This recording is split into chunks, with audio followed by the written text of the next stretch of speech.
నమస్తే అండి. Welcome back to our channel. ముందుగా ఒక స్మాల్ రిక్వెస్ట్. మీరు కనుక మన ఛానల్ ఫస్ట్ టైం చూస్తుంటే please subscribe to my channel.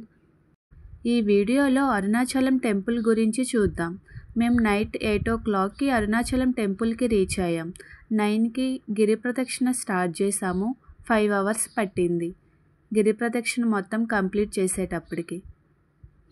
Arunachalam Tamil Nadu రాష్ట్రంలో ఉంది. అరుణాచలం పంచభూత లింగ క్షేత్రాలలో ఒకటి. దక్షిణ భారతంలో వెలిసిన పంచలింగ క్షేత్రములలో అగ్నిభూతమునకు ఇది ప్రతీక. అరుణాచలం అనగా అరుణ ఎర్రని, అచలం కొండ, ఎర్రని కొండ అని తాత్పర్యం. తమిళంలో తిరువన్నమలై అని అంటారు.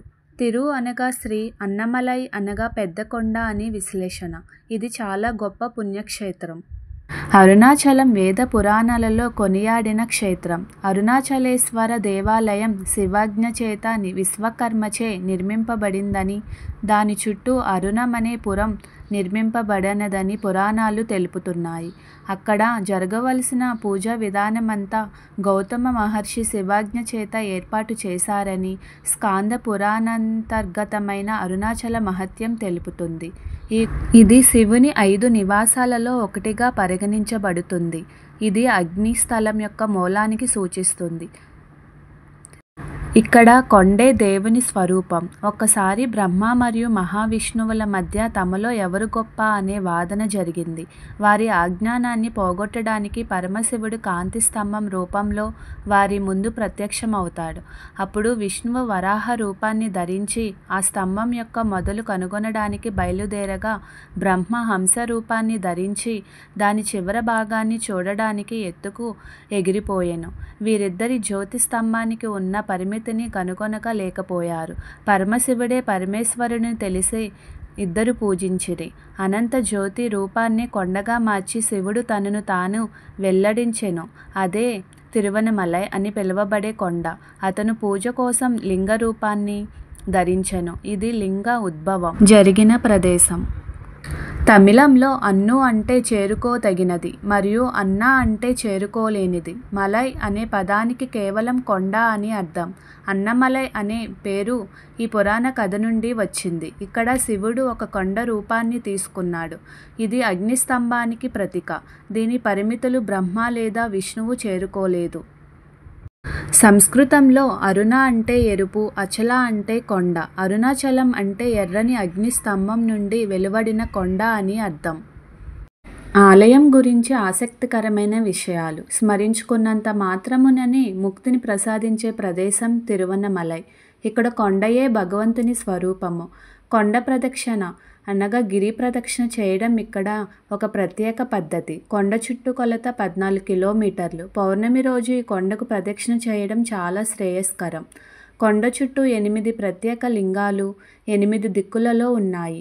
ఈ అష్టలింగాలు ఇంద్రలింగం, అగ్నిలింగం, యమలింగం, నితిర్లింగం, వరుణలింగం, వాయులింగం, కుబేరలింగం మరియు ఈశాన్యలింగాలు. తిరువన్నమలై అరుణాచలేశ్వర ఆలయం తమిళనాడులోని అతిపెద్ద దేవాలయాల్లో ఒకటి. ఈ ఆలయం 25 ఎకరాల విస్తరణలో 7 ప్రాకారములతో విస్తరించి ఉంది. బయట ప్రాకారమునకు 4 వైపుల 4 ప్రధాన గోపురములు ఉన్నాయి. రాజగోపురం తూర్పు దిశలో ఉంది మరియు ఇది తమిళనాడులో 2వ అతిపెద్ద గోపురము. ఇది 217 అడుగుల ఎత్తు మరియు 11 మెట్లు కలిగి ఉంటుంది. దక్షిణ గోపురం తిరుమంజన గోపురం అని, పడమర గోపురం పేయి గోపురం అని, ఉత్తర గోపురం అమ్మని అమల్ గోపురం అని అంటారు.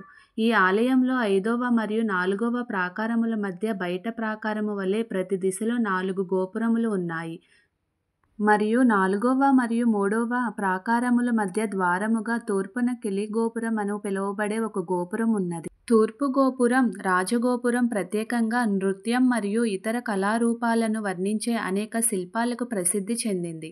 అరుణాచలేశ్వరుని ఆలయం లోపల అరుణాచలేశ్వరుని పాదముద్ర ఉంది. దీనిని పీ టవర్ యొక్క కుడివైపున చూడవచ్చు. రమణ మహర్షి తపస్సు చేసే అనుగ్రహం పొందిన ప్రదేశం ఆలయంలోకి ప్రవేశించగానే కనిపిస్తుంది.